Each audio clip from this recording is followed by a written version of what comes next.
Hello guys, this is defence DC. वैसा कि आपको पता है कि हमने पॉलिटी की पहले महाराणा प्रताप सीरीज कंप्लीट कराई इस चैनल पे। उसके बाद हिस्ट्री की जयचंद्र गहरवार सीरीज को कंप्लीट किया।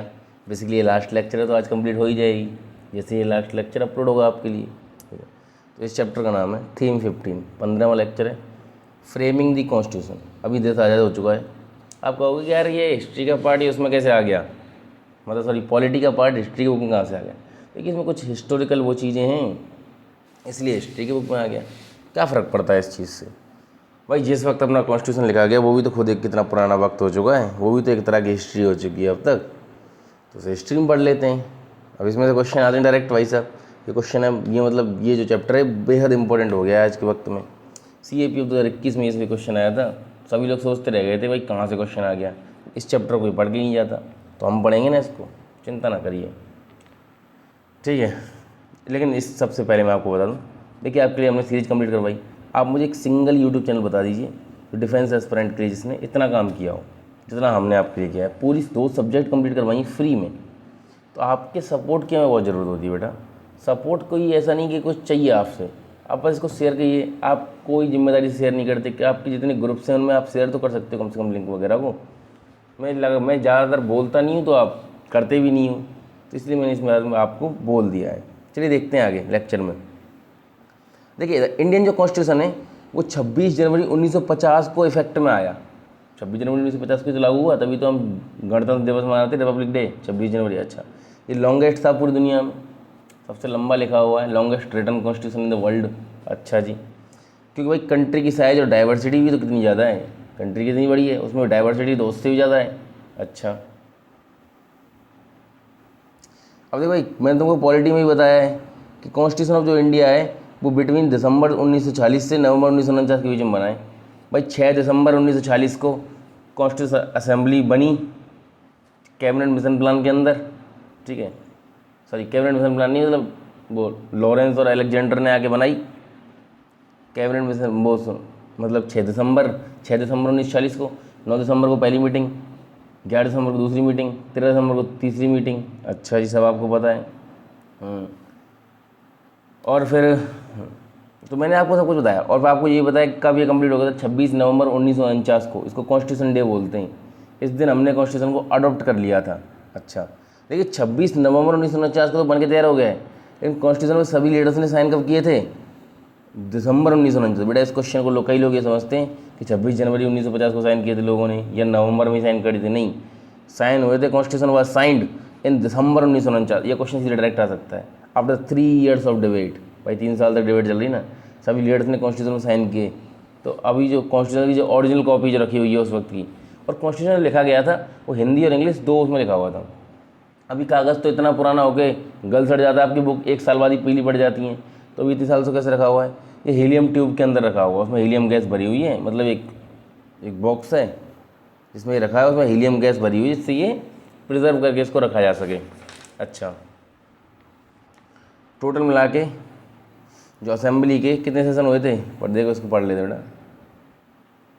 टोटल 11 सेशन हुए थे बेटा, एक एक चीज़ याद रख लीजिए, कितने सेशन हुए टोटल? 11 सेशन, जिसमें वेरियस कमेटी थी और सब कमेटी थी, ठीक है। देखते हैं अब शुरू से। टुमुल्टस टाइम, टुमुल्टस मतलब एक उतार चढ़ाव बढ़ा हुआ टाइम, ऊपर नीचे उथल पुथल वाला टाइम बेसिकली। अच्छा, देखते हैं क्या हुआ। क्विट इंडिया जो स्ट्रगल था, भारत छोड़ो आंदोलन जो है 1942 वाला चल रहा था, ठीक है। और जो सुभाष चंद्र बोस थे वो आर्म्ड स्ट्रगल के थ्रू फ्रीडम लेना चाहते थे, आज़ाद हिंद फौज बनाई। और जो कांग्रेस के लीडर थे वो बातचीत करके बन लेना चाह रहे थे फ्रीडम जो है। और सुभाष चंद्र बोस किस तरह से? Armed struggle with foreign add. भाई विदेशों में जैसे मदद भी तो ली थी सुभाष चंद्र बोस ने, इंडियन नेशनल आर्मी बनाई थी। इसके 3 लोगों को पकड़ लिया था। कौन से 3 लोग बेटा? शायद मैंने तुमको बताया भी था। मतलब 3 लोगों के ऊपर वो केस चलाया जा रहा था जब आज़ाद हिंद फौज को पकड़ लिया था 1945 में। वो उस वक्त एक नारा बहुत फेमस हो गया था, लाल किले से आए आवाज़, ढिल्लों सहगल सहनवाज। तो एक थे 3 लोग, एक ढिल्लों साहब थे, एक प्रेम सहगल जी थे, एक शाहनवाज थे। तो इन तीनों के ऊपर वो केस चल रहा था, इसलिए ये नारा बहुत फेमस था उस वक्त। और कांग्रेस के काफ़ी सारे लॉयर्स, जिसमें खुद जवाहरलाल नेहरू शामिल थे, उन्होंने उनके खिलाफ केस भी लड़ा था, मतलब उनके लिए केस लड़ा था अंग्रेज़ों के खिलाफ। ओके। और क्या क्या हुआ आपको बताइए कि 1946 की रॉयल इंडियन नेवी में जो म्यूटनी हो गई थी 1946 में, तो ये बहुत सारे रीजन थे जिस वजह से अंग्रेज बहुत परेशान हो चुके थे कि वैसा कोई इंडिया स्ट्रगल चल रहा है, सुभाष चंद्र बोस चल रहे हैं, इधर रॉयल इंडियन नेवी की म्यूटनी चल रही है। इस सब की वजह से क्या हुआ, मतलब वो हुआ कि अंग्रेज ये मजबूर हो गए इस इंडिया को छोड़ के जाने के लिए। समझ रहे बात को। अच्छा, ये देख सकते हैं आप, image of desolation and destruction of the destruction continue to haunt the member of constitution assembly. देख कॉन्स्टिट्यूएंट असेंबली जो पहली बंद की दिसंबर 1946 में, कई लोग मानते थे कि अंग्रेजों के गुलाम बन के चल रहे हैं इंडियंस, तो कई लोग जो है कॉन्स्टिट्यूशन असेंबली की जो बिल्डिंग्स वगैरह हैं उसको तोड़ देते थे डराने के लिए। तो ये सब था बेसिकली, ठीक है। अच्छा, 1947 आया भाई, ये जवाहरलाल नेहरू जी हैं। अभी कॉन्स्टिट्यूशन तो बन ही रहा है, कॉन्स्टिट्यूशन तो दिसंबर मतलब नवंबर 1949 में जाके बनेगा ना पूरा, और 26 जनवरी 1950 को लागू होगा, इन्फोर्स किया जाएगा। लेकिन हमको पता है कि 14 अगस्त 1947 की रात के 12 बजे हमको आज़ादी मिल गई, जो 15 अगस्त होने वाली थी 12 बजे। अच्छा, तो नेहरू जी का वो लीजेंडरी भाषण, इसको आप कई बार सुन चुके हैं। नेहरू ने अपनी एक फेमस स्पीच दी, कई जगह आप सुनते हैं। अन अकेडमी का जो सॉन्ग होता है उसमें भी सबसे पहले आता है, उसमें नेहरू जी की आवाज़ आती है, long years ago we made a tryst with destiny and now the time comes when we shall redeem our place, not wholly or in full measure but very substantially at the stroke of the midnight hour when the world sleeps India will awake to life and freedom। समझ रहे बात को। तो जब आधी रात में दुनिया सो रही होगी तब हम आज़ादी की सुबह देखेंगे, एक तरह की बात ये है, इस तरह से है ना। तो आपको सब पता है कि भाई बहुत सारे जो इसी वक्त जो अचानक से पार्टीशन हो गया था उसके वक्त में, इसकी वजह से मिलियंस ऑफ रिफ्यूजी जो है इधर से उधर मूव किए थे, मुस्लिम और ईस्ट की तरफ गए थे, मतलब पाकिस्तान की तरफ, वेस्ट और वेस्ट में पाकिस्तान की तरफ चले गए थे। जो मुस्लिम जो थे वो पाकिस्तान मतलब बांग्लादेश और पाकिस्तान, जो आज के वक्त में बांग्लादेश से वेस्ट पाकिस्तान बोलते थे ना, ईस्ट और वेस्ट पाकिस्तान में चले गए मुस्लिम। हिंदू और सिख जो थे वो वेस्ट बंगाल में आ गए, और कई लोग पंजाब के ईस्टर्न साइड जो अपना अवर वाला पंजाब उसमें आ गए। बहुत सारे लोग मैनी पेरिस्ट मतलब मारे गए अपनी डेस्टिनेशन पहुंचने से पहले, दंगाइयों ने उनको मार दिया। तो इस तरह की कई सारी चीज़ें हुई जो काफ़ी उतार चढ़ाव बड़ा टाइम तो चल ही रहा है, आप देख ही रहे हो। अनदर प्रॉब्लम क्या थी सबसे बड़ी, प्रिंसली स्टेट्स। अब भाई प्रिंसली स्टेट्स को भी तो बनाना था, उनका ये बोल दिया था ये जहाँ भी मिलना चाहेंगे वहाँ मिल जाएंगे। समझ रहे बात को। तो कई राजा जैसे कि राजस्थान वाला पूरा इलाका है और बहुत सारी स्टेट राजपूताना स्टेट्स हैं, तो अब वो तो उनसे पूछना पड़ेगा भाई तुम किस देश में मिलना चाह रहे हो, तो उनको पहले मनाना भी तो एक समस्या है। अच्छा जी, जब ब्रिटिश जो इंडिया छोड़ के गए, when the British left India, जो कॉन्स्टिट्यूशनल स्टेटस जो था इन प्रिंसेस का वो एम्बिग्यूअस रहा, कोई स्पष्ट करके नहीं गए कि ये कहाँ जुड़ेंगे। उनका बस ये था कि भाई जहाँ इनकी मर्जी होगी वहाँ जुड़ जाएंगे। कई तो उसमें से खुद का अलग देश बनाने की मांग करने लगे थे कि हमारे राज्य को तो हम अपना देश बनाएंगे। छोटा सा देश बताइए, एक तो 200 देश हैं और ये हो जाते इधर 400 देश हो जाते आज के वक्त में दुनिया में। चलिए कोई दिक्कत नहीं बना। पर तो कॉन्स्टिट्यूशन असेंबली कैसे बनी भाई साहब, यूनिवर्सल फ्रेंचाइज के आधार पर बनी गई थी। मतलब यूनिवर्सल फ्रेंचाइज क्या होती है, अंग्रेजों का जिन प्रोविंस में शासन था वहाँ तो इलेक्शन करवाए गए, प्रोविंशियल इलेक्शन, इनडायरेक्ट इलेक्शन हुए थे, कोई डायरेक्ट लोगों ने वोट नहीं किया था। अंग्रेजों की जो मतलब जो चुनी हुई जो वो थी ना प्रोविंस जो थी, जैसे आज के वक्त में जो स्टेट लेजिस्लेचर है उसी ने चुन के भेज दिया था, जैसे राज्यसभा के सदस्य चुन के भेज देते हैं। प्रोविंशियल इलेक्शन हुए थे, इनडायरेक्ट इलेक्शन बेटा, ठीक है। और तो ये प्रोविंशियल जो लेजिस्लेचर थे उनके जो रिप्रेजेंटेटिव थे वो कॉन्स्टिट्यूशन असेंबली में उन्होंने भेज दिए अपने अपने सब ने। अच्छा जी, तो हमने क्या देखा, एक कॉन्स्टिट्यूशन असेंबली जो थी वो केवल एक ही पार्टी से डोमिनेटेड थी, वो थी कांग्रेस। सोचो मतलब बहुत सारे लोग कांग्रेस ही थे उसमें ज़्यादातर जो थे कॉन्स्टिट्यूशन असेंबली में। अच्छा क्यों, क्योंकि भाई तो क्योंकि जो इलेक्शन जो हुए थे उसमें जनरल जो सीट थी उसमें तो कांग्रेस ने सब पूरा साफ कर दिया था सबको प्रोविंशियल इलेक्शन में। अच्छा, और मुस्लिम लीग जो थी उसने जो रिजर्व मुस्लिम सीट थी उनमें कैप्चर किया था। बट अब तो लीग के ही बहुत सारे लोग हो सकते थे कॉन्स्टिट्यूशन असेंबली में। भाई लीग भी तो कई मुस्लिम मेजोरिटी एरियाज़ में अपना मतलब जीत चुकी थी ना, तो वो भी तो भेज सकते थे चुन के। लेकिन लीग ने क्या है, मुस्लिम लीग ने बॉयकॉट कर दिया कॉन्स्टिट्यूशन असेंबली को। और उनका तो एक ही डिमांड चल रही थी, भाई साहब हमें सेपरेट कॉन्स्टिट्यूशन चाहिए, पाकिस्तान बनाना है और उसके लिए सेपरेट कॉन्स्टिट्यूशन भी चाहिए। समझ रहे बात को? अच्छा, कुछ सोशलिस्ट लीडर थे जो ऐसा बोलते थे कि जो कॉन्स्टिट्यूशन असेंबली जो है वह द क्रिएशन ऑफ ब्रिटिश लोगों ने बनाई है, इसलिए ये कैपेबल है बीइंग ऑफ ट्रूली ऑटोनोमस। भाई ये ब्रिटिश लोगों के कहने पर तुमने बनाई है, तो ये ऑटोनोमस कहाँ से होगी? इस तरह कई लोग बोल रहे थे। बताएंगे कौन बोल रहा था? यही क्वेश्चन CAPF में आया था भाई साहब। ठीक है, 82% ऑफ द मेंबर जो थे कॉन्स्टिट्यूशन असेंबली के were also the member of Congress. तो समझो अब मतलब क्या, लीग ने उसको बाइकआउट कर दिया था। जितने बचे थे उसमें से 82% जो थे मेंबर वो थे जो कांग्रेस में थे ज़्यादातर। ठीक है, तो मतलब कांग्रेस बहुत ही डोमिनेट कर रही थी उस वक्त।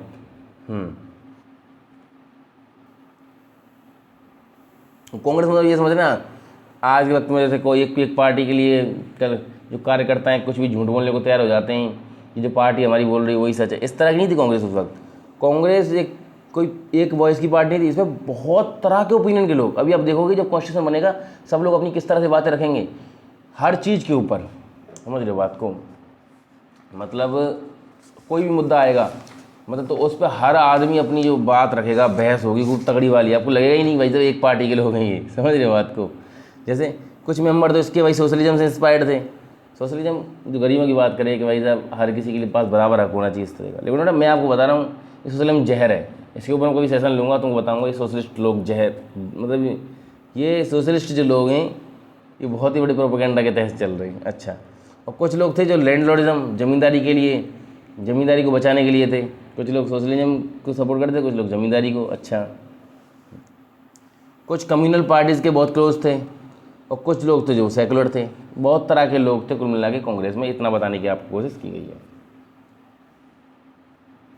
ये देख सकते हो आप, इधर ये कॉन्स्टिट्यूशन असेंबली का सीन है। सरदार वल्लभ भाई पटेल जी बैठे हुए हैं, दिख रहे हैं कि नहीं आपको भाई ये व्यक्ति? अच्छा, चलिए दिख गए हो तो। और ऐसा नहीं कि बस इन्हीं लोगों ने बना दिया, पब्लिक जो थी उससे भी बोला गया था कि वो भी अपने व्यूज़ भेज सकते हैं कि भाई सब क्या करना चाहिए क्या नहीं करना चाहिए। तो पब्लिक से भी उनके व्यूज़ मांगे गए थे। तो बेटा ये स्टेटमेंट में आ सकता है डायरेक्ट कि पब्लिक से कोई व्यूज़ नहीं मांगा गया, नहीं मांगा गया था। तो आपको एक एक चीज़ को क्या रखना है, याद रखना है। बेसिकली बात ये है। अच्छा, अब इस पर आगे बढ़ते हैं। डोमिनेंट वॉइसेस क्या है? कॉन्स्टिट्यूशन असेंबली में 300 मेंबर थे। 6 मेंबर जो थे उनका बहुत ही इंपॉर्टेंट रोल था। ये रिप्रेजेंटेटिव थे कांग्रेस के, इनके नाम थे जवाहरलाल नेहरू, वल्लभ भाई पटेल, राजेंद्र प्रसाद। 3 तो ये देखो बेटा नाम देख लो, जवाहरलाल नेहरू, वल्लभ भाई पटेल, राजेंद्र प्रसाद। अच्छा, नेहरू ही थे जिन्होंने क्रूशियल ऑब्जेक्टिव रेजोल्यूशन को पास किया। यही ऑब्जेक्टिव रेजोल्यूशन आगे जाके क्या बना, अपना प्रियम्बल बना कॉन्स्टिट्यूशन का। भाई ऑब्जेक्टिव रेजोल्यूशन का मतलब क्या है, कि इस कॉन्स्टिट्यूशन का मतलब क्या है, इस देश का मतलब क्या है, हम आगे जाके क्या करने वाले हैं इस देश में। अच्छा, as well as resolution proposing that the national flag of India will be horizontal tricolor of the saffron, white and dark green is equal proportion। तो ये भी इन्होंने प्रपोज किया था। तो बेसिकली आप समझ गए ना। और जो पटेल जो थे उन्होंने क्या काम किया, Patel worked mostly behind the scene. इनका की रोल था किस चीज़ में, जो अपोजिंग जो पॉइंट ऑफ व्यू थे उनको मनाने में।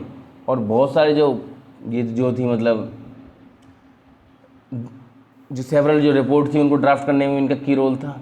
बहुत सारे लोगों को इन्हें मनाया था। लोग कौन से लोग, प्रिंसली स्टेट के लोग जो मिलना नहीं चाहते थे इंडिया में, उनको मनाया वल्लभ भाई पटेल ने अपने अपने अलग अलग तरीक़ों से। अच्छा, राजेंद्र प्रसाद का क्या रोल था, ये प्रेसिडेंट थे असेंबली के। ठीक है, ये स्टीयर करते थे। स्टीयर मतलब जो बीच में देखता है, सबको जज करता है, जो भी डिस्कशन होता था उसको कंस्ट्रक्टिवली वाइल मेकिंग्स। और ये शेयर करते थे कि हर आदमी को जो है बोलने का मौका मिलना चाहिए। तो वो 3 लोग तो बहुत ही इंपॉर्टेंट है। नेहरू ही तो नहीं ही है, ऑब्जेक्टिव रेजोल्यूशन ला रहे हैं, नेशनल फ्लैग के बारे में बोलने, वैसे नेशनल फ्लैग ये वाला रहेगा अपना। अच्छा, पटेल जी का आपको बताइए, और राजेंद्र प्रसाद तो भाई प्रेसिडेंट हैं। तो ये 3 तो बहुत इंपॉर्टेंट थे। ठीक है, इनके अलावा मतलब मैंने कहा 6 लोग इंपॉर्टेंट हैं, इनके अलावा बाकी जो 3 लोग हैं उनमें कुछ लॉयर हैं, कुछ इकोनॉमिस्ट हैं। जैसे BR अम्बेडकर, कौन नहीं जानता। ठीक है, तो BR अम्बेडकर जी ये ब्रिटिश पीरियड के दौरान, ब्रिटिश जो रूल था उस वक्त पॉलिटिकल अपोनेंट थे कांग्रेस के। तो खूब अपोज में बोलें उस वक्त सेकंड राउंड टेबल कॉन्फ्रेंस के दौरान भी सेपरेट इलेक्टोरेट की डिमांड कर दी। पूरी राउंड टेबल कॉन्फ्रेंस की मतलब कोई मतलब नहीं निकला फिर उसका। अच्छा, लेकिन महात्मा गांधी की जो एडवाइस थी उस पर उन्होंने मतलब ज्वाइन करने का फैसला कर लिया इसको, कॉन्स्टिट्यूशन असेंबली को, और इसको अपनी सरकार को उनकी as a law minister, Mahatma Gandhi ने कहा इनको लॉ मिनिस्टर बनाओ, तो आप बनिए लॉ मिनिस्टर, उन्होंने कहा, तो इसलिए उन्होंने फैसला किया चलो ठीक है। उन्होंने ड्राफ्टिंग कमेटी का चेयरमैन भी बने वो। अब सोचिए सबसे इंपॉर्टेंट कमेटी थी कॉन्स्टिट्यूशन को ड्राफ्ट करना, किसी बिल का ड्राफ्ट ही सबसे इंपॉर्टेंट है, तो पूरे कॉन्स्टिट्यूशन की ड्राफ्टिंग कमेटी का अगर कोई आदमी हेड है, कितनी बड़ी बात है। इनके साथ 2 लोग काम कर रहे थे जिनका नाम था KM मुंशी और अल्लाड़ी कृष्णस्वामी अय्यर फ्रॉम मद्रास और KM मुंशी फ्रॉम गुजरात। बेटा ये याद रख लेना, तुम समझ रहे हो बात को? हेलो, तुम समझ रहे हो कि मतलब 3 लोग कौन थे, मतलब 6 लोग इंपॉर्टेंट हैं भाई। जवाहरलाल नेहरू, वल्लभ भाई पटेल, राजेंद्र प्रसाद को सब जानते हैं। इधर BR अम्बेडकर, KM मुंशी और अल्लाड़ी कृष्णस्वामी अय्यर, ये 6 लोग थे कुल मिला के, ये इनके साथ काम कर रहे थे। अच्छा, अब ये जो 6 के 6 जो लोग हैं, इनको असिस्टेंट कौन दे रहा था? उसमें 2 सिविल सर्वेंट थे इन 6 लोगों के। एक तो थे BN राव जो कॉन्स्टिट्यूशनल एंड लीगल एडवाइजर भी थे। अब कोई आपसे पूछे लीगल एडवाइजर कौन था? BN राव, और कॉन्स्टिट्यूशनल एडवाइजर भी कौन था? BN राव। अच्छा, एक तो BN राव थे, दूसरे जो थे उनका नाम था सत्येंद्र नाथ मुखर्जी, अदरवाइज सत्येंद्र नाथ मुखर्जी। तो आपको 6 लोग समझ आ गए। 6 लोग कौन कौन है important? Jawaharlal Nehru, Rajendra Prasad, Vallabh Bhai Patel, BR Ambedkar. BR Ambedkar के साथ 2 लोग KM मुंशी और अल्लाड़ी कृष्णस्वामी अय्यर। तो जो लॉयर इकोनॉमिस्ट वाली लॉबी है उसमें 3 लोग ही हैं, और पॉलिटिशियन जो हैं वो 3 ही उधर हैं। अच्छा, उसके अलावा अब इन तीनों को मतलब इन चीज़ जो 6 लोग हैं इनको असिस्टेंट प्रोवाइड करने के लिए 2 सिविल सर्वेंट और यूज किए गए थे। एक BN राव कॉन्स्टिट्यूशनल एडवाइजर, और अदर थे चीफ ड्राफ्ट्समैन सत्येंद्र नाथ मुखर्जी। ठीक है, इनका काम क्या था सत्येंद्र नाथ मुखर्जी का? कि कॉम्प्लेक्स से कॉम्प्लेक्स अगर कोई प्रपोजल है बिल में, उसको क्लियर लीगल लैंग्वेज में लिख देना, जिससे सबके समझ आएगा भाई साहब क्या कर रही है कॉन्स्टिट्यूशन असेंबली। तो बहुत अच्छे से मतलब जो कॉन्स्टिट्यूशन की जो लैंग्वेज है उसको निर्धारित करने का, उसमें कोई प्रोविजन है कॉम्प्लेक्स उसमें ना रहे, उसको बहुत ही अच्छे से लिख देना। इसमें ये माहिर थे, समझ रहे बात को? अच्छा, the vision of the constitution, जो तीसरी मीटिंग हुई 13 दिसंबर को, भाई 9 को पहली, 11 को दूसरी, 13 दिसंबर को तीसरी मीटिंग कॉन्स्टिट्यूशन असेंबली की। नेहरू ने, मैंने आपको बताया पॉलिटिकल सेशन में भी कि भाई ऑब्जेक्ट रेजोल्यूशन पास किया 3rd मीटिंग के दौरान। अच्छा, इसका मतलब क्या है? इसका मतलब है आइडियल्स ऑफ द कॉन्स्टिट्यूशन। भाई कॉन्स्टिट्यूशन के आइडियल कहाँ हैं, मतलब क्या बनाना चाहते हैं हम देश को। अच्छा, तो उन्होंने क्या लिखा? Independent sovereign Republic. क्या बोला इन्होंने? इंडिपेंडेंट सोवरेन रिपब्लिक, एंड जो गारंटी करता है अपने सिटीजन को क्या? Justice, equality and freedom. समझ रहे हो बात को? क्या है भाई? Independent sovereign Republic, guaranteed the citizen justice, equality and freedom. बेटा वर्ड याद रख लो, सीधे आ सकता है इस बार भी CAPF में, बता रहा हूँ मैं आपको। जो ऑब्जेक्टिव रेजोल्यूशन था उसके आइडियल क्या थे? भाई देश को क्या बनाना चाहता है? Proclaimed India as independent sovereign republic, independent sovereign और रिपब्लिक, जो गारंटी क्या करता है? Justice, equality and freedom. समझ रहे बात को? अच्छा, ये था ऑब्जेक्टिव रेजोल्यूशन।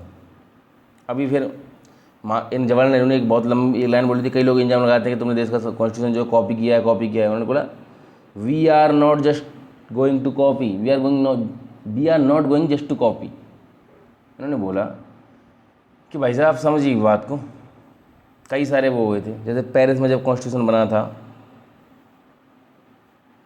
जैसे पेरिस में जो कॉन्स्टिट्यूशन बना था तो उन्होंने टेनिस कोर्ट में शपथ ली थी। बताइए उस वक्त उनके पास वो तक नहीं थी, बिल्डिंग तक जिसमें वो बैठ के बना सकें कॉन्स्टिट्यूशन जो है।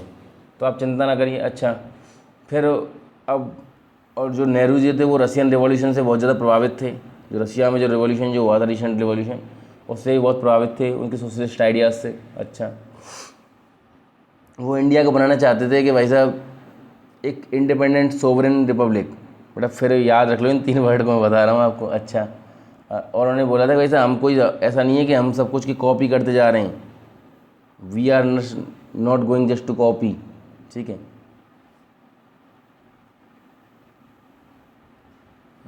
और उन्होंने क्या बोला था कि मैंने बस इसमें बोला है कि इंडिपेंडेंट सोवरेन रिपब्लिक, इसमें डेमोक्रेटिक वर्ड का यूज नहीं किया, ऐसा बोला। ऐसा कई लोग बोले भाई डेमोक्रेटिक वर्ड का क्यों नहीं यूज कर रहे, तो उन्होंने कहा कि भाई साहब हमने डेमोक्रेटिक वर्ड का यूज इसलिए नहीं किया है क्योंकि एक ऑब्वियस सी बात है, अगर कोई भी राष्ट्र जो अगर रिपब्लिक है तो डेमोक्रेसी तो उसमें अपने आप है ही है, सीधी सी बात है। और ये बात सही भी है, अगर कोई राष्ट्र रिपब्लिक है तो डेमोक्रेसी उसमें अपने आप ही। लेकिन कोई राष्ट्र अगर डेमोक्रेटिक है उसमें रिपब्लिक हो ये जरूरी नहीं है। रिपब्लिक और डेमोक्रेसी का मतलब मैं आपको पॉलिटिकल लेक्चर बहुत अच्छे से समझा चुका हूँ बेटा, कि जो ब्रिटेन जो है, जो मतलब बेसिकली इंग्लैंड जो है, ठीक है, मतलब यूनाइटेड किंगडम, वो जो बना हुआ है 4 देशों से मिलके, स्कॉटलैंड, वेल्स, आयरलैंड और मतलब नदर्न आयरलैंड और वो अपना पूरा इंग्लैंड, इन चारों से मिलके उसमें जो हेड ऑफ़ द स्टेट है, जो मतलब जो हेड ऑफ़ द स्टेट है वो उनकी क्वीन है, वो हेरिडिटरी चुनी जाती है।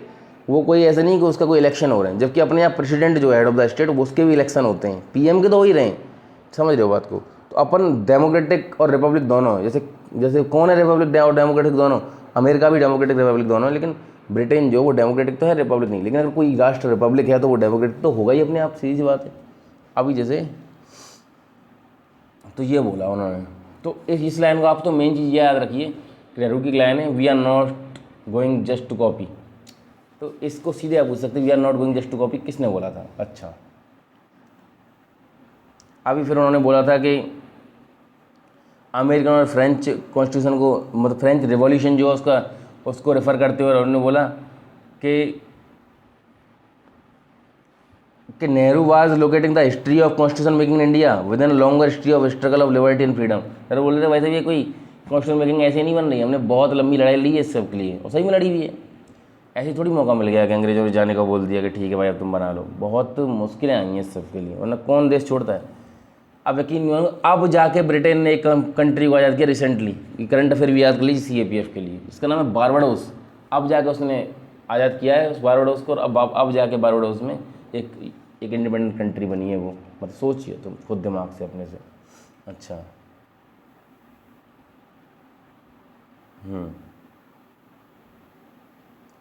अभी फिर इसमें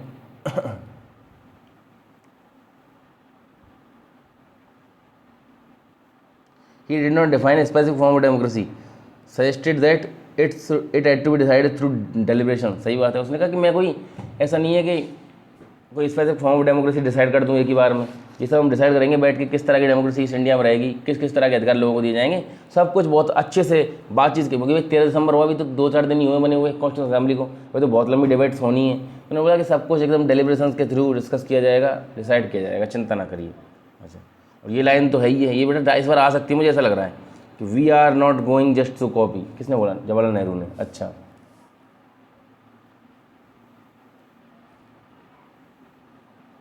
तो नेहरू की जो प्ली थी वो ये थी, क्रिएटिव थिंकिंग करके ऐसा कॉन्स्टिट्यूशन बनाओ जो अप्रोप्रिएट हो इंडिया के लिए। बेसिकली पर इंडिया के हिसाब से कॉन्स्टिट्यूशन बनना चाहिए। दूसरों से तुम वो सलाह ले सकते हो, दूसरे कॉन्स्टिट्यूशन को देख के वहाँ से कोई आइडिया ले सकते हो, लेकिन उसे इंडिया के हिसाब से किस तरह से मोल्ड करना है वो तुम अपने हिसाब से देखना, ये वाली बात थी। अच्छा, अब देखते हैं the will of the people, इसको देखते हैं। एक कम्युनिस्ट मेंबर थे सोमनाथ लहरी, इनके अब क्वेश्चन आया था भाई साहब, ठीक है। उन्होंने ब्रिटिश जो एम्पीरियलिज्म था उसके डार्क हैंड को देखा था बहुत अच्छे से। अच्छा, तो विंटर थी 1946-47 की। अब क्या हो रहा है भाई साहब देखिए, मतलब विंटर 1947-46 की विंटर चल रही है, मतलब वही लास्ट में दिसंबर शुरू हुआ है, असेंबली बैठी हुई है, ब्रिटिश अभी भी इंडिया में ही है। भाई 1947 में जाने वाले ना वो, तो अभी तो इंडिया में ही चल रहे हैं। अच्छा, एक interim administrator headed by Jawaharlal Nehru was in place. भाई इंटरिम गवर्नमेंट चल रही है नेहरू की, नेहरू को प्राइम मिनिस्टर बना दिया गया और इंटरिम गवर्नमेंट चल रही है देश में, ठीक है। लेकिन डायरेक्शन किसकी मान रहा है नेहरू? वायसरॉय की, और ब्रिटिश गवर्नमेंट इन लंदन की, ये वाली बात है।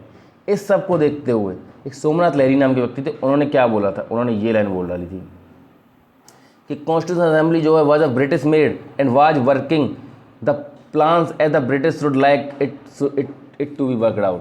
जो कॉन्स्टिट्यूशन असेंबली है वो ब्रिटिश लोगों ने बनाई है और ये उसी तरह से काम कर रहा है जिस तरह से ब्रिटिश चाहते हैं। ये लाइन किसने बोली थी? सोमनाथ लहरी ने। ऊपर पढ़ लिया ना हमने अभी, ये क्वेश्चन आया था CAPF में कि constitution assembly was British made. ये स्टेटमेंट किसने बोला है कि ब्रिटिश मेड है और हम ब्रिटिश के कहने पे ही काम कर रही है ये? तो आप देख लिया आपने कितना इंपॉर्टेंट है ये चैप्टर। तो we are not going just to copy भी आ सकता है इस बार बेटा, बिल्कुल आ सकता है, क्योंकि ये पता नहीं होता किसने क्या बोल दिया उस वक्त डिबेट में। अभी फिर सोमनाथ लहरी जी क्या बोलते हैं आगे, वो नेहरू जी की पूरा का पूरा वो भाषण जो नेहरू जी ने दिया था कि हम कॉपी नहीं करने जा रहे और ये सब पूरा का पूरा दिया, उस सब के बाद सोमनाथ लहरी जी बोलते हैं that is very good sir, bold words noble words, ये बोलता है। ये सोमनाथ लहरी उनके अपोज में बोल रहे हैं। सोमनाथ लहरी साइड क्या बोल रहे हैं वो मैंने बताई दिया आपको। That is very good sir, bold words noble words. अच्छा और क्या बोलते हैं,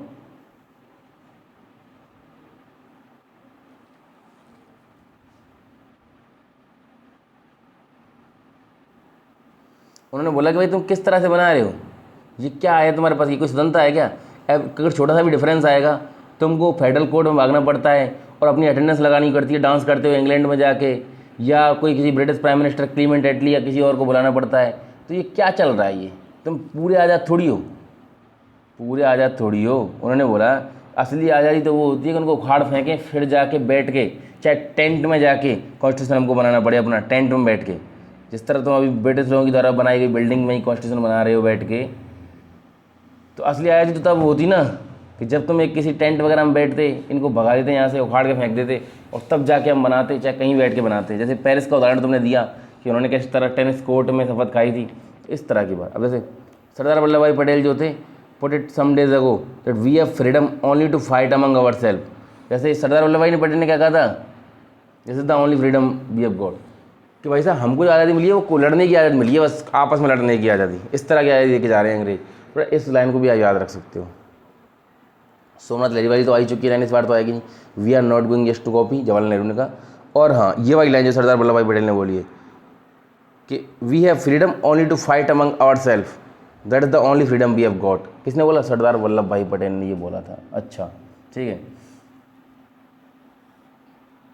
उन्होंने कहा कि भाई कि बुलाओ, call upon the interim government, call upon the people of India, stop fratricidal warfare and look out against its enemy which still has the weapon British imperialism, go together to fight it and resolve our claims, afterwards we will be free। उन्होंने बोला कि भाई तुम कौन सी दुनिया में हो, अभी इन अंग्रेजों को पहले बाहर निकालो यहाँ से, तब जाके अपना कॉन्स्टिट्यूशन हम बनाएंगे। समझ रहे बात को। और देखिए सोमनाथ लहरी की स्टेटमेंट तो बहुत इंपॉर्टेंट थी, इस बॉक्स में भी लिखा हुआ है। इस बॉक्स में क्वेश्चन पूछते हैं ना एनसीईआरटी में कि why does the speaker source in the source to think that constitutional assembly why under the shadow of British guns, British के मतलब गन्स के नीचे चल रही है। तो ये तो आप सब देख लिया आपने, तो इसीलिए शायद ये क्वेश्चन आ गया। लेकिन इनका भी आ सकता है, सरदार वल्लभ भाई पटेल का भी स्टेटमेंट बहुत अच्छा है। हमको जो आज़ादी मिली है वो आपस में लड़ने के लिए मिली है, और नेहरू जी ने जो बोला था कि वो भी काफ़ी अच्छा स्टेटमेंट। इसमें देखिए काफ़ी सारे नेशनलिस्ट जो लीडर हैं उनको आप देख सकते हो। अच्छा देखते हैं कौन है इसमें, क्या ही बताऊँ, आप पढ़ लेना खुद से। तो ऐसे तस्वीर देख के थोड़ी आएगा कि पहचानने को कि कौन सी लीडर है। अच्छा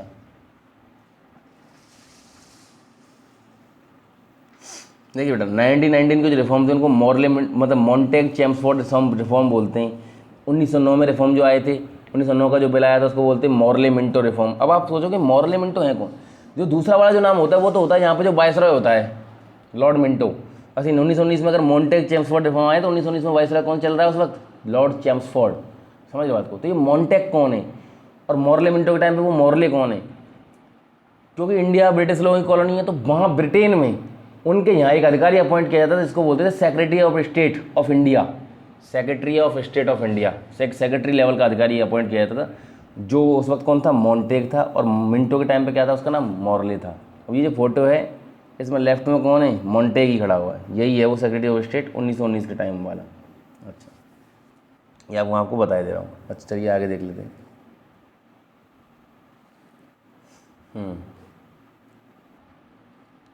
ये तो आपको बताइए कि मतलब ये रिफॉर्म के जो मूवमेंट जो आए थे, ये सब 1909 का बिल, 1919 का बिल, 1935 का बिल, ये सब क्या है भाई। जब हमने आज़ादी की मांग को रिप्रेजेंट अपना मतलब हमने मतलब इंडियन लोगों ने जब पूछा कि भाई हम इस देश के और हम ही रिप्रेजेंट नहीं कर रहे गवर्नमेंट को, हम क्यों नहीं गवर्नमेंट के अंदर, तो रिप्रेजेंटेशन की जैसी डिमांड बढ़ी तो ब्रिटिश को ज़बरदस्ती एक series of constitution reform introduce करने पड़े। इसमें कई सारे बिल आए, 1909 का मॉर्ले मिंटो रिफॉर्म, 1919 का मॉन्टेग चेम्सफोर्ड रिफॉर्म, 1935 का government of India reform. Government of India reform तो पूरा यही कर दिया कि सब कुछ हर लेवल पर चुनाव होंगे, बस ऊपर एक वायसरॉय रहेगा। तो कुल मिला के धीरे धीरे वो बढ़ाते गए दायरा कि भाई सब जगह इंडियंस चुनाव लड़ सकते हैं। समझ रहे बात को। तो ग्रेजुअली क्या बढ़ता रहा, इंडियन जो पार्टिसिपेशन है वो प्रोविंशियल जो गवर्नमेंट में वो सब बढ़ता रहा काफ़ी। अच्छा एग्जीक्यूटिव जो है वो पार्टली रिस्पॉन्सिबल बना दी गई प्रोविंशियल लेजिस्लेचर के 1919 में, और entirely government of India act 1935 के अंदर बना दी गई। समझ रहे बात को? ये तो आपको बताइए। फिर 1937 में इलेक्शन होते हैं, इसी एक्ट के तहत 1935 वाले कांग्रेस 8 आउट ऑफ 11 प्रोविंस में जीत के आ जाती है। ये सब आपको कहानी मैंने बताई दी है पहले ही। समझ रहे हो बात? अच्छा बेटा, इलेक्ट्रेट क्या होता है? इलेक्ट्रेट उन लोगों का समूह होता है जो वोट देते हैं। तो इलेक्ट्रेट जो था, जिसने इलेक्ट किया था प्रोविंशियल बॉडी को, had expanded over the year, but even 1935 में केवल 10 से 15% लोगों अडल्ट पॉपुलेशन ने वोट दिया था। कोई यूनिवर्सल अडल्ट फ्रेंचाइज नहीं थी देश में। समझ रहे बात को? मतलब वोट बहुत ही कम लोग दे रहे थे, देश की पॉपुलेशन बहुत बड़ी थी, तो किस तरह के चुनाव हुए? अच्छा देख, 1935 के अंदर का जो लेजिस्लेचर जो था वो इलेक्टेड जो हुआ था वो फ्रेमवर्क ऑफ कॉलोनियल रूल था, ठीक है। एंड रेस्पॉन्सिबल था किसको? गवर्नर को, अपॉइंटेड बाई ब्रिटिश। मतलब हर प्रोविंस के लिए गवर्नर अपॉइंट कर देते थे वो। और जो ये जो 1935 के बाद जो सरकार बनती थी हर प्रोविंस में, वो भी रिस्पॉन्सिबल होती थी किसके लिए? उसके लिए गवर्नर को हर बात के जवाब देने के लिए, गवर्नर कहेगा उसी की बात मानने के लिए। तो ये है मतलब ऊपर वाला तो वही है। अच्छा इसी वजह से नेहरू ने कहा था कि भाई साहब हम इंडिया को एकदम इंडिपेंडेंट सोवरेन रिपब्लिक बनाना चाहते हैं। भाई अब इस बार किसी के उसमें नहीं रहना चाहिए, इस बार लोग ही रहेंगे सबसे ऊपर। इसलिए तो यहाँ पे प्राइम मिनिस्टर की पावर प्रेसिडेंट से बहुत ज़्यादा, प्रेसिडेंट को उनकी बात माननी पड़ती है। क्योंकि सीधी बात है, होनी भी चाहिए भाई। एक सिंपल सी बात, जब प्राइम मिनिस्टर को इस देश एक डेमोक्रेटिकली इलेक्टेड प्राइम मिनिस्टर है जिसको पूरे देश की जनता ने चुना है, अगर उसका कोई लोअर हाउस हुआ जैसे लोकसभा या राज्यसभा कोई बिल पास करके दे रही है, उसमें प्रेसिडेंट कौन होता है? उंगली उठाने वाला। अभी देश की जुडिशरी में बहुत रिफॉर्म की जरूरत है, लेकिन पता नहीं जुडिशरी किस हक से एक डेमोक्रेटिकली पास्ड बिल को जो दोनों सदनों से पास हुआ है उसको कैंसिल कर देती है। ये मेरे समझ नहीं आता। तो इंडिया में जुडिशरी का बहुत सिस्टम ख़राब है। जज खुद जजों को चुन रहे हैं कॉलेजियम के सिस्टम के माध्यम से, हमने देखा है आपको। और उसमें भी खुद को वो इतना इम्यून कर लिया है कि इनके खिलाफ कुछ बोल नहीं सकते, महामहिम मान के बैठे हैं खुद को। लेकिन फालतू चीज़ों पर, मतलब असली चीज़ों पर ध्यान नहीं है, फालतू चीज़ों पर ध्यान है कि इतने कोर्ट पर केस पेंडिंग पड़े हैं कि उसके बारे में कुछ रिफॉर्म लाया जाए, वो सब कुछ नहीं। चलिए छोड़िए, अब इसके ऊपर तो मैं एक डिबेट कर सकता हूँ बहुत लंबी। चलिए देखते हैं 27 अगस्त 1947 को। अब देखते हैं, अब आ रही है भाई साहब के वोटिंग राइट्स की बात आ रही है। सेपरेट इलेक्टोरेट क्या दिए जाने चाहिए कि नहीं? सेपरेट इलेक्टोरेट क्या होता है बेटा? कि एक खास कम्युनिटी के आदमी को खास कम्युनिटी का आदमी वोट कर सकता है, इस तरह का सिस्टम बनाना। जबकि अभी तो इंडिया में नहीं है। अभी तो चाहे किसी भी कम्युनिटी से आदमी खड़ा हो, वोट तो सबको ही करना होता है। तो ये क्यों नहीं आ पाए? इसके ऊपर बहस चल रही है। बहस सुनना, कौन इसके पक्ष में कौन इसके खिलाफ है, देखते हैं। 27 अगस्त 1947 की बात है। बी पोकर बहादुर मद्रास से एक थे व्यक्ति, उन्होंने पावरफुल प्ली डाली थी कि भाई साहब सेपरेट इलेक्टोरेट चाहिए। तो बी पोकर जो बहादुर हैं वो बोल रहे हैं कि भाई साहब सेपरेट इलेक्टोरेट मुझे चाहिए। बहुत सारे कारण बताए कि इससे माइनॉरिटी को उनके राइट्स मिलेंगे, अगर माइनॉरिटी के लिए सेपरेट इलेक्टोरेट दिए जाएंगे। तो ऐसे कई सारी इन्होंने चीज़ें बोली। समझ रहे बात को?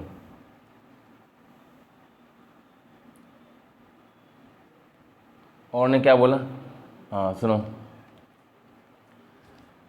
कि भाई अब इसके खिलाफ कोई बोला आदमी, जिसका नाम था R.V. धूलेकर। उन्होंने क्या बोला कि भाई जो इंग्लिश जो लोग थे ना, अंग्रेज जो थे, वो अपना गेम खेल गए अंडर द सेफ गार्ड कि भाई साहब ये सेपरेट इलेक्टोरेट का system to safeguard the right of minority, या to safe the guard the right of like minority in the religious way, like मुसलमानों के लिए, और या माइनॉरिटी इन, वैसे दलित तो माइनॉरिटी में नहीं है खैर, या मतलब ये जो सेफ गार्ड करने के लिए राइट्स ऑफ जो अनटचेबल थे उनके लिए, तो ये नया सिस्टम लाया गया था अंग्रेजों के द्वारा। तो भाई R.V. धूलेकर बहादुर क्या बताते हैं कि जो ब्रिटिश जो है had played their game under the cover of safe guard.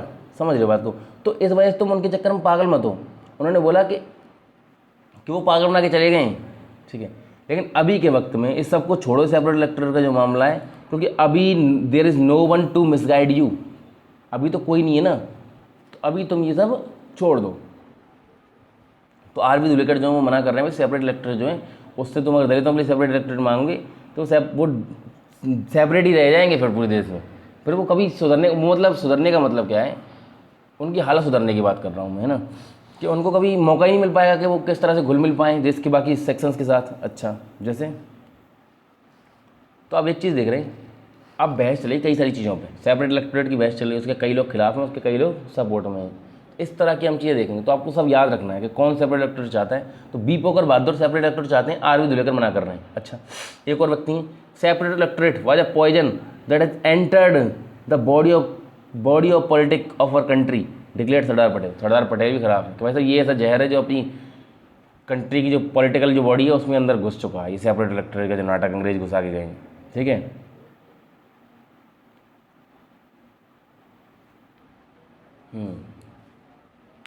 और क्या बोला पटेल जी ने, अगर तुमको भाई साहब जिस देश में शांति चाहिए ना तो इससे दूर रहो प्लीज़, सेपरेट इलेक्टोरेट से, ऐसा पटेल ने बोला। तो कुल मिला के हमने देखा वल्लभ भाई पटेल जी, तो आप ये हो सकता है जो इम्पोर्टेंट स्टेटमेंट है उसको भी याद रख सकते हो। Do you want piece in this land, if so do away with it, separate जो इलेक्टोरेट है, ऐसा पटेल जी बोल रहे हैं।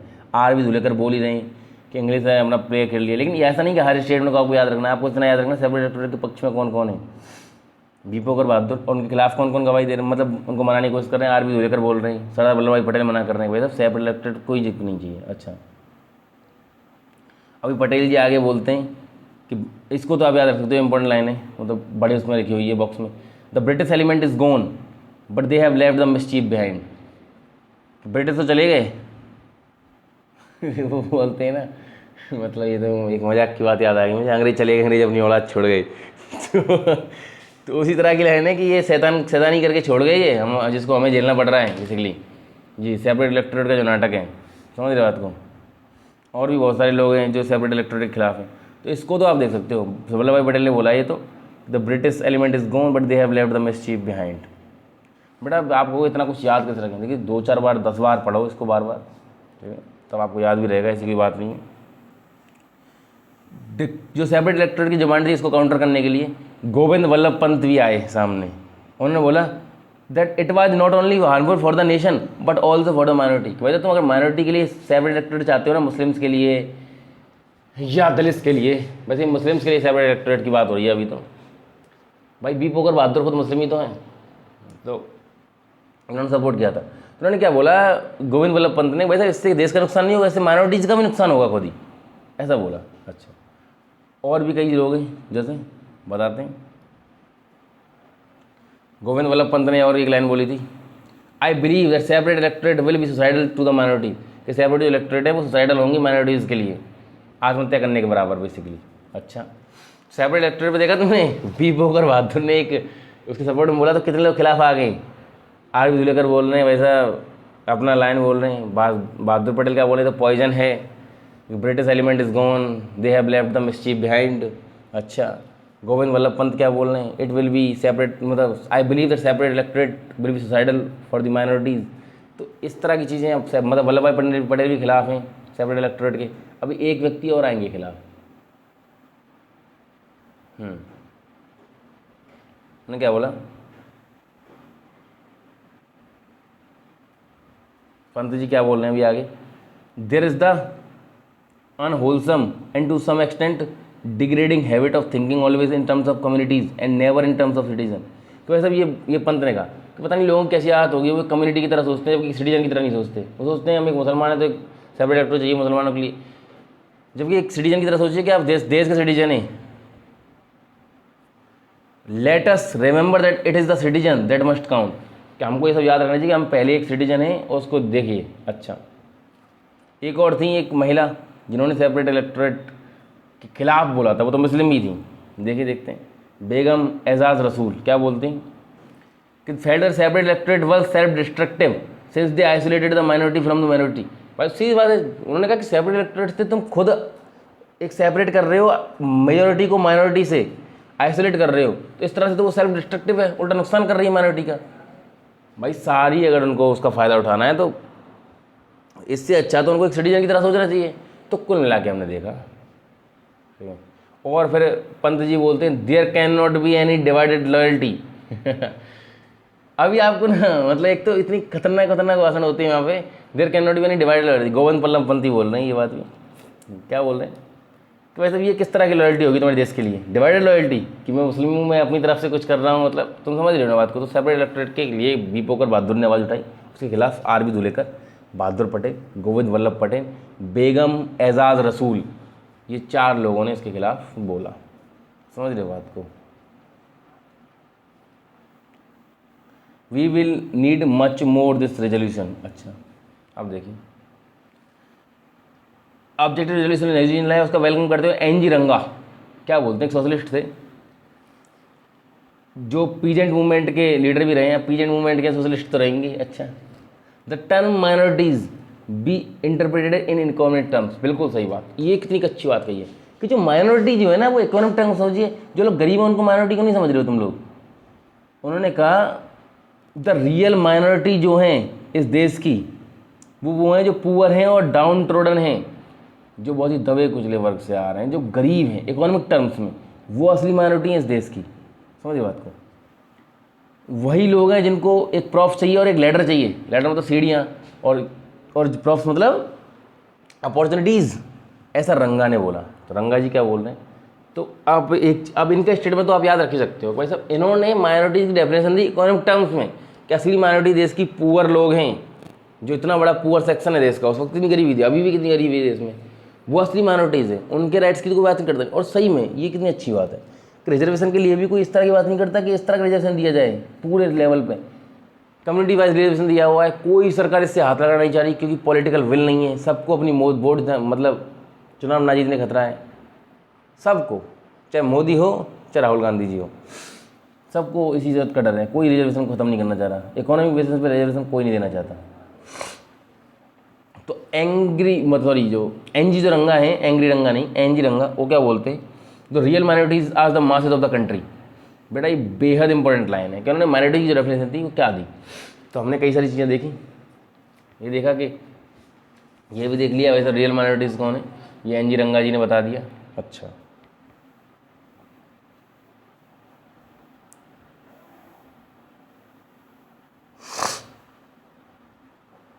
One of the groups mentioned by Ranga, जिसको वो माइनॉरिटी मतलब माइनॉरिटी बता रहे थे, उसमें ट्राइबल्स थे और tribals had among its representative to the assembly. Tribals के भी रिप्रेजेंटेटिव थे असेंबली में, गिफ्टेड ओरेटर थे, बहुत अच्छा बोलते थे। जयपाल सिंह नाम था उनका।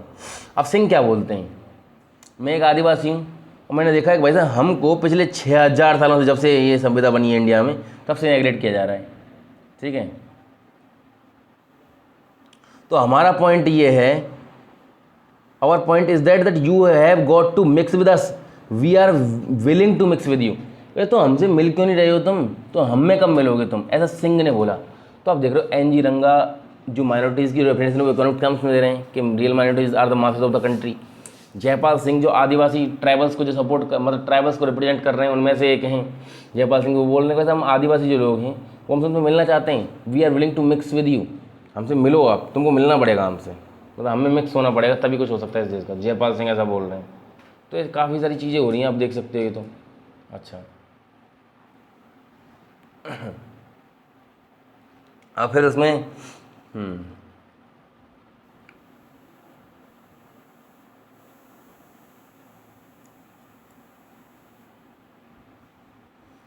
और एक महिला थी जिनका नाम क्या था, दक्षिणानी, एक सेकंड, उनका नाम था दक्षिणानी वेलायुद्धन। दक्षिणानी वेलायुद्धन क्या बोल रही हैं, we want removal of our social disabilities, कि हम सोशल डिसेबिलिटीज़ का रिमूवल चाहते हैं। समझ रहे बात को। अच्छा, और कई सारे लोग हैं जो जो ट्राइबल्स के लिए आवाज़ उठा रहे हैं। ट्राइबल्स के बारे में आप देख सकते हो कितने सारे लोग आवाज़ उठा रहे हैं ट्राइबल्स के लिए, है ना। ट्राइबल्स के बारे में कौन कौन बोल रहा है। अब जैसे एक औरत हैं जिनका नाम है, मतलब औरत क्या, उनके बारे में चलो बात करता हूँ बाद में। इसको देख लीजिए आप, जे नागप्पा हैं, ठीक है, के जे खंडेरकर हैं, ठीक है। क्या बोला इन्होंने कि हम जो हैं वो 1000 ऑफ द ईयर तक सप्रेस किए गए हैं। जे नागप्पा और के जे खंडेरकर बोल रहे हैं कि हम जो 1000 ऑफ द ईयर तक सप्रेस किए गए हैं, ठीक है। और असली जो ज़रूरत है वो हमको एकदम वो करने की है, सीधी बात ये है। फिर महिलाओं के लिए आवाज़ उठाती हैं, वुमेंस के लिए, जिनका नाम है हंसा मेहता, वो वुमेंस के लिए बोलती हैं कि मतलब we have never asked for privileges, कि हमें तो प्रिविलेज के बारे में कोई मांगा ही नहीं, प्रिविलेज कोई भी तरह का। तो आपने एक चीज़ देखी होगी कि ट्राइबल्स हुए, ये जो पिछली मतलब देखिए मुस्लिम्स के लिए सेपरेट इलेक्टोरेट की बहस हो गई, उसमें आपने देखा बी पोकर बहादुर सपोर्ट कर रहे हैं और खिलाफ कौन कौन है, आर बी धुलेकर, गोविंद वल्लभ पंत, सरदार वल्लभ भाई पटेल, बेगम एजाज रसूल, ये 4 लोग खिलाफ हैं। अब ट्राइबल्स की जैसी बात आई, एन जी रंगा, ट्राइबल्स के बारे में बात करें, जयपाल सिंह ट्राइबल्स के बारे में बात करें, जे नागप्पा, के खंडेलकर, भीमराव अम्बेडकर तो करते ही हैं, और दक्षिणी वेलायुद्धन, अभी जो ऊपर एक महिला बताई थी, we want removal of social disability, Dakshayani Velayudhan, ये सब बात कर रही हैं। और वुमेंस के लिए कौन बात कर रहा है? हंसा मेहता। बेटा ऐसे जो एक आध चीज़ें उनको याद रखिए। वुमेंस के लिए we have never asked for privileges, Hansa Mehta of Bombay demanded justice for womens. इतना तो आप, तो वुमन जो है उनके लिए कौन बात कर रहा है? हंसा मेहता। बहुत सारी चीज़ें, इस सब के ऊपर बहस हो रही है खूब। अब इन इम्पोर्टेंट चीज़ों के ऊपर बहस हो चुकी है, मतलब और भी क्या, अब ये तो हुई इस तरह की कि भाई साहब मतलब ये हमने पुराने, हम धीरे धीरे तो देखते आ रहे हैं कि भाई पहले अंग्रेजों के टाइम पे सबको वोट का अधिकार नहीं था, तो हमने यूनिवर्सल आइडेंटिटी फ्रेंचाइज नाम का शब्द निकाला, हमने वोट का अधिकार दिया सबको, तो बहुत सारी हमने चीज़ें दी। तो अब इसका मतलब अब देखिए, जैसे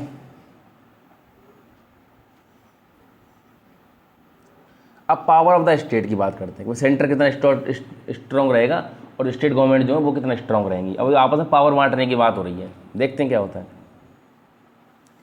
स्ट्रॉन्ग जो सेंटर के लिए सबसे ज़्यादा आर्ग्यू कर रहे थे वो थे मतलब जवाहरलाल नेहरू को आर्ग्यू कर रहे थे, वैसे सेंटर जो है, सेंटर गवर्नमेंट जो है बहुत स्ट्रॉन्ग होनी चाहिए, तभी देश जो है जुड़ के रहेगा। 3 लिस्ट बनाई गई, 3 लिस्ट कॉन्स्टिट्यूशन को ड्राफ्ट करते time, union list, state list और कॉन्करेंट लिस्ट, सब पता है आपको, शेड्यूल 7 में दी गई हैं। यूनियन लिस्ट ऐसे मुद्दे हैं यूनियन लिस्ट के अंदर जिन पर केवल सेंट्रल गवर्नमेंट कानून आ सकती है, स्टेट लिस्ट में ऐसे मुद्दे हैं जिन पर केवल स्टेट गवर्नमेंट कानून आ सकती है, कॉन्करेंट लिस्ट में दोनों। और रेजिडुअल जो सब्जेक्ट हैं वो कहाँ आती हैं? वो यूनियन लिस्ट के अंदर आती हैं। मतलब जो ऐसे सब्जेक्ट, जैसे आप उस वक्त जब था, जब साइबर जैसी चीज़ तो कोई जानता नहीं था, आज में अगर साइबर लॉ लेके आना है तो उसके ऊपर केवल यूनियन बना सकता है, क्योंकि वो इन तीनों में किसी के अंदर नहीं लिखा हुआ है। समझ रहे बात को? अच्छा, देखते हैं क्या होता है। तो कि बहुत सारे जो आइटम हैं वो उसको यूनियन एक्सक्लूसिवली यूनियन के कंट्रोल के अंदर रखा गया, देन इन फेडरेशन, मतलब यूनियन लिस्ट जो उसको ज़्यादा स्ट्रॉन्ग बनाया गया, बात ये है ना।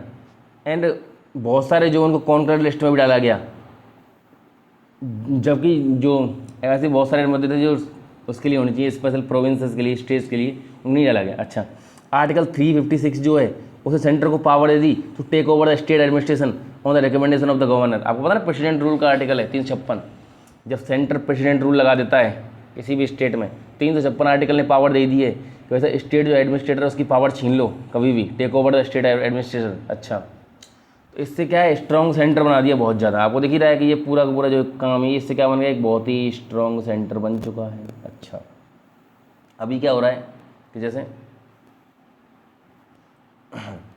फिर फिस्कल फेडरलिज्म की बात की गई, जैसे कस्टम ड्यूटीज़ और कंपनी जो टैक्स हैं, ठीक है, उनको पूरी तरह सेंटर रखेगा अपने पास, जबकि जो अदर केसेज हैं जैसे इनकम टैक्स और एक्साइज ड्यूटी, इनको उनके साथ शेयर किया जाएगा स्टेट के साथ।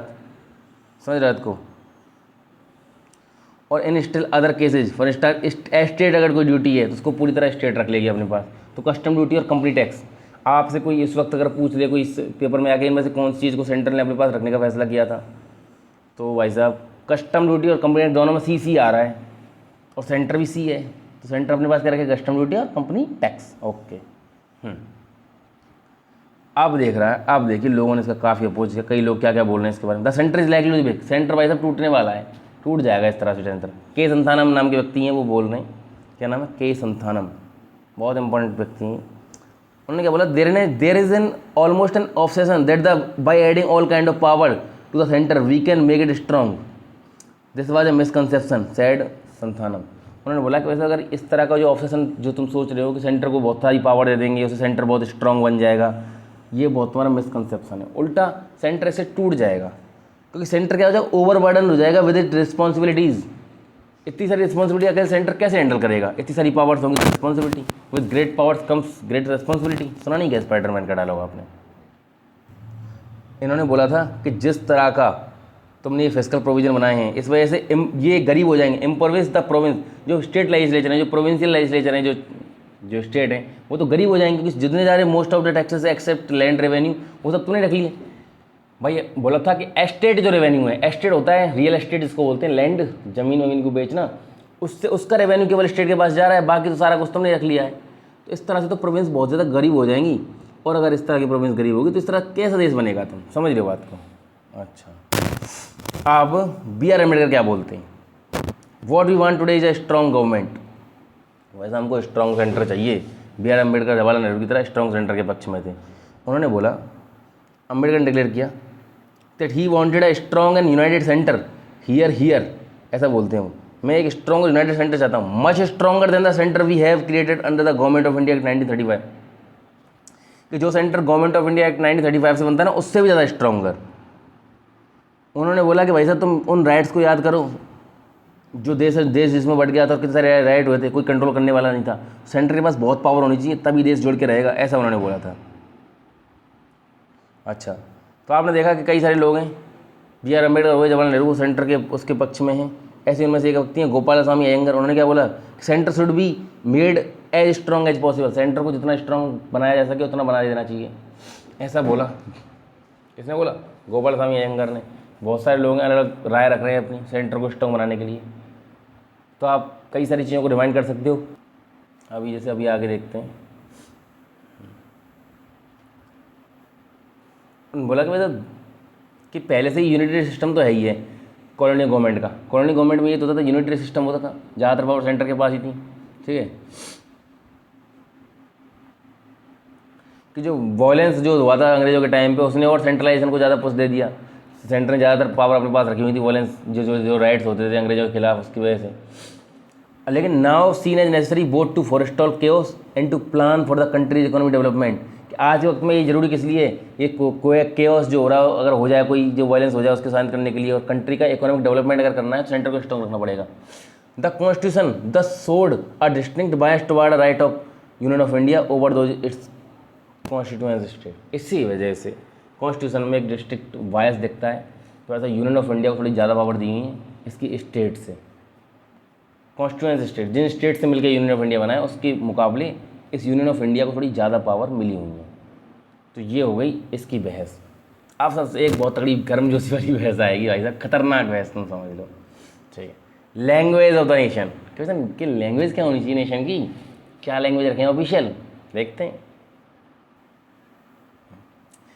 1930 तक कांग्रेस ने एक्सेप्ट कर लिया था कि जो हिंदुस्तानी जो लैंग्वेज है उसको नेशनल लैंग्वेज बनाया जाएगा। हिंदुस्तानी लैंग्वेज क्या होती है, आपने हिंदी और हिंदी सुनी होगी, हिंदुस्तानी तो नहीं सुनी। एक मिक्सर हिंदी और उर्दू को मिला के, हिंदी में अगर कुछ उर्दू के शब्द घुसेड़ दिए जाएँ उसको हिंदुस्तानी बोलते हैं बेसिकली। क्योंकि ज़्यादातर जो सेक्शन है पीपल ऑफ इंडिया को वो हिंदुस्तानी बोलता था, उसमें उर्दू के वर्ड भी इस्तेमाल होते थे, बहुत सारे मुस्लिम थे, और ये सब पर्शियन जो वर्ड थे उर्दू के, पर्शियन जो वर्ड होते हैं उनका इस्तेमाल करके बनाई गई थी। अच्छा, और क्या है, 19वीं सेंचुरी के एंड तक आते आते हिंदुस्तानी जो लैंग्वेज है वो ग्रेजुअली चेंज हुई। कैसे? क्योंकि कम्युनल कॉन्फ्लिक्ट हो रहे थे हिंदू मुसलमानों के बीच में, तो हिंदी और उर्दू जो है वो अलग अलग बढ़ना शुरू हो गई। जैसे हिंदू जो है बहुत ही संस्कृताइज हो गई, संस्कृत के बहुत ही वर्ड यूज होने लगे हिंदी में। जो पर्शियन और अरेबिक जो वर्ड थे उनको बाहर निकाले जाने लगा। ठीक है, और उर्दू जो है वो ज़्यादा पर्सनाइज्ड हो गई, इसमें पर्शियन वर्ड्स को और ज़्यादा घुसेड़ा गया, तो उर्दू पर्सनाइज होती जा रही है, हिंदी सांस्कृतिक होती जा रही है। इस तरह के सिस्टम चल रहे हैं हिंदू मुस्लिम कॉन्फ्लिक्ट की वजह से। अच्छा, और क्या हो रहा है, गांधी जी क्या बोलते थे, what should be qualities of the national language भी, कि नेशनल लैंग्वेज की क्वालिटी गांधी जी के हिसाब से क्या होनी चाहिए। Hindustani should be neither sanskritised Hindi और nor persianised Urdu, it should be a happy combination of both. तो ऐसा ना, तो वो उन्होंने बोला गांधी जी ने कि हिंदुस्तानी जो, अब देखिए गांधी जी की लाइन आप याद रख लीजिए, हिंदुस्तानी जो है वो ना तो सांस्कृताइज्ड हिंदी होनी चाहिए और ना ही पर्सनाइज्ड उर्दू होनी चाहिए, ये दोनों का हैप्पी कॉम्बिनेशन ही हिंदुस्तानी लैंग्वेज हो सकता है, ऐसा गांधी जी ने बोला। अच्छा, अब देखते हैं, आपको एक खतरनाक हिंदी के सपोर्टर मिलने वाले हैं, खतरनाक हिंदी सपोर्टर इनको बोलते हैं। ठीक है, और बहुत खुश हुए थे ये तो देखना आप इनको, कि जब हिंदी को मना लिया था ऑफिशियल लैंग्वेज, कितने खुश होते हैं ये, देखना उनके बारे में। A plea for Hindi, R V धूलेकरी वही हैं जिन्होंने सेपरेट इलेक्टोरेट के खिलाफ बोला था कि अंग्रेज लोग जो हैं, जो वो ये सेफ गार्ड के चक्कर में जो नाटक छोड़ गए हैं सेपरेट इलेक्टोरेट का। आर वी धूलेकर क्या बोलते हैं, उन्होंने बोला, people who are present in this house to fashion the constitution of India, तो भाई जो लोग इस पूरे हाउस में इंडिया कॉन्स्टिट्यूशन बनाने के लिए हैं और हिंदुस्तानी नहीं जानते, वो इस असेंबली के मेंबर बनने के लायक नहीं है। उन्होंने बोला कि अगर भाई साहब हिंदी के लिए, मतलब जो लोग इस जगह आए हैं कॉन्स्टिट्यूशन बनाने के लिए, उनमें से हिंदी जो लोग नहीं जानते वो इस असेंबली के लायक नहीं, दे बेटर ली, इससे अच्छा वो छोड़ के चले जाएँ। सोचिए कोई इतनी स्ट्रॉन्ग बात कैसे बोल सकता है। इससे तो कितने साउथ से जो आने वाले जो मेंबर हैं वो तो बुरा मान जाए, उनको तो हिंदी नहीं आती थी। अच्छा, अब क्या है कि लास्ट में क्या डिसाइड कर दिया गया, it has decided but not yet formally declared that Hindi is in the Devanagari script would be the official language. ये डिसाइड किया गया लेकिन फॉर्मली डिक्लेयर नहीं किया गया कि हिंदी जो है वो देवनागरी स्क्रिप्ट में या ऑफिशियल लैंग्वेज होगी, but the transition of Hindi would be gradual, sorry मतलब इन्होंने ये बोला कि हिंदी देवनागरी स्क्रिप्ट में जो है वो ऑफिशियल लैंग्वेज होगी। ऐसा बोला कि भाई पहले जो 15 साल हैं उनमें इंग्लिश यूज होगी सभी ऑफिशियल कामों के लिए, फिर धीरे धीरे हम हिंदी की तरफ बढ़ेंगे जब लोग धीरे धीरे हिंदी समझते जाएंगे। हर जो प्रोविंस है उसको अलाउ कर दिया गया कोई एक रीजनल लैंग्वेज चुनने के लिए। वैसे तुम अपना कोई ऑफिशियल जो काम है उसको एक रीजनल ऑफिशियल जो वर्क है उसके लिए एक रीजनल लैंग्वेज भी चुन सकते हो साथ में, हर प्रोविंस मतलब स्टेट से ऐसा बोल दिया गया। ठीक है, अच्छा। By referring to Hindi as the official rather that the national language, उन्होंने हिंदी को एक ऑफिशियल लैंग्वेज बोला ना कि एक नेशनल लैंग्वेज, ये वाली बात है। अब जैसा ये हुआ हिंदी को ऑफिशियल लैंग्वेज बनाया गया जैसे पहले 15 सालों में तो इंग्लिश में काम होगा, फिर धीरे धीरे हिंदी की तरफ हम बढ़ते रहेंगे और ऑफिशियल काम जो देवनागरी स्क्रिप्ट में लिखा जाएगा। ठीक है, चलिए क्या बोलते हैं आर बी धुलेकर जी ने बोला ये सब, sir nobody can be more happy than myself that Hindi has become the official language of the country. Some say that it is the concession to the Hindi language, I say no, it's a consummation of a historic process. उन्होंने बोला वैसे मुझसे तो कोई कुछ नहीं होगा ऐसे हिंदी को ये ऑफिशियल लैंग्वेज बनता हुआ देख के। कई लोग बोलेंगे कि तुमको किस तरह का हिंदी लैंग्वेज से प्रेम है, नहीं, ये एक हिस्टोरिक प्रोसेस है। मतलब हिंदी को एक तरह से उन्होंने बहुत हिस्ट्री से जोड़ दिया कि इतनी पुरानी हमारी हिस्ट्री रही है तो हिंदी ही ऑफिशियल लैंग्वेज होनी चाहिए। इसलिए आर बी धुलेकर ने खुश होकर ये वाली टिप्पणी कर दी। तो हिंदी के बहुत तगड़े पक्षधर थे, कौन थे, आर बी धुलेकर। अच्छा, द फियर ऑफ डोमिनेशन, कहते हिंदी को वैसे हिंदी तो डोमिनेट कर देगी बाकी सारी लैंग्वेज के ऊपर, तो इसके खिलाफ भी कई लोगों ने बोला। इसमें थी हिंदी के खिलाफ में श्रीमती जी दुर्गाबाई, मद्रास से थी, तमिल बोलती थी, हिंदी के अगेंस्ट थी, तो उन्होंने बोला था। तो कुल मिला के और भी कई सारे लोग थे जिन्होंने हिंदी के खिलाफ बोला। इसको पढ़ने की जरूरत तो नहीं है लेकिन आप नाम याद रख लीजिए, श्री शंकर देव। ठीक है, तो कुल मिला के श्रीमती जी दुर्गाबाई, शंकरा देव, ठीक है, ये लोग, और इनके अलावा एक थोड़े थे टी ए रामलिंगम। ये 3 लोगों ने हिंदी के खिलाफ बोला। आर बी धुलेकर सपोर्ट में बोल रहे, बस मेरा यही ज़्यादा याद नहीं करना, बस यहीं पे आपको चैप्टर खत्म होने वाला है, चिंता नहीं, 5 मिनट के अंदर। ठीक है, टी ए रामलिंगम जो हैं वो हिंदी के थोड़े से वो भी खिलाफ थे। तो हमने देखा शंकरादेव और श्रीमती जी दुर्गाबाई वो तो टी ए रामलिंगम, तीनों हिंदी के खिलाफ थे। आर बी धुलेकर तगड़े हिंदी के सपोर्टर थे। ठीक है, अभी देख लेते हैं, अब तो चैप्टर खत्म होने वाला ही है। क्या लिखा हुआ है, जो यूनाइटेड स्टेट और यूके जैसी जो कंट्री हैं उन only man of poverty were first granted to vote, man of property. वैसे आप वोटिंग की बात हो रही है, वोट कौन कौन देगा, यूनिवर्सल एलाइटमेंट। वैसे यूके और यूएस जैसे जो देश थे ना उनमें पहले तो जो पैसे वाले जो लोग थे, एक प्रॉपर्टी थी, उनको ही वोट देने का अधिकार मिला। फिर जिनके पास शिक्षा थी उनको वोट देने का अधिकार मिला। फिर धीरे धीरे सर्कल बड़ा होता गया। फिर बहुत सारे स्ट्रगल के बाद वर्किंग क्लास के जो लोग थे और जो पीजेंट बैकग्राउंड के थे और बहुत सारे स्ट्रगल के बाद तो वुमन को अधिकार मिला। मतलब ये सब यूके और यूएस जैसी जो अपने आप को बहुत ही पढ़े लिखे लोग बताते हैं, बहुत ही गोरी चमड़ी वाले, उनकी ये हालत है। उन्होंने भी वोट का अधिकार सबको नहीं दिया, लेकिन अपने इंडिया में देखिए एक बार में झटके में सबको वोट का अधिकार दे दिया। ठीक है, चाहे कोई भी आदमी 18 साल से ऊपर वोट देगा। सबसे पहले 21 था, फिर 61st कॉन्स्टिट्यूशन अमेंडमेंट में उसको क्या कर दिया, 18 साल कर दिया।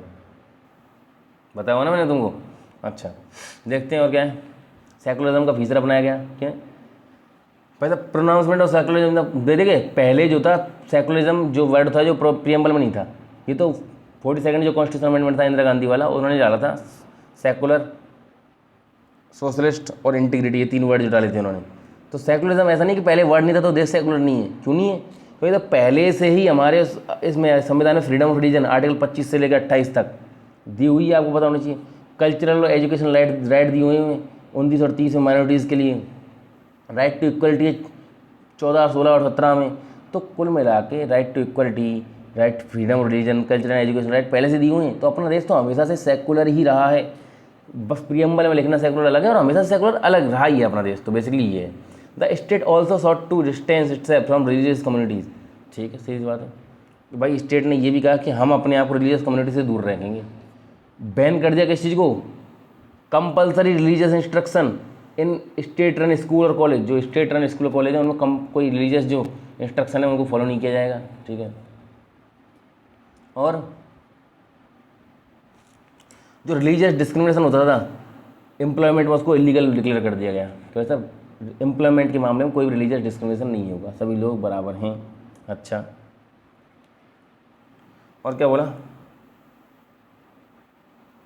इंडिया का जो है वो कॉन्स्टिट्यूशन जो वो स्टेट को उससे अलग नहीं करता, वो इस तरह से बोलता है सब अपना अपना काम करते रहो, ठीक है, सब बढ़िया रहो।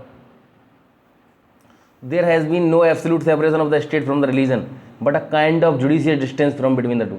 एक डिस्टेंस बना रखी है स्टेट ने जो है इससे, रिलीजन से, कि भाई रिलीजन को देख के हम ऐसा कोई फैसला नहीं लेंगे यार, कोई ऐसा कि रिलीजन को देख के हम कोई फैसला नहीं।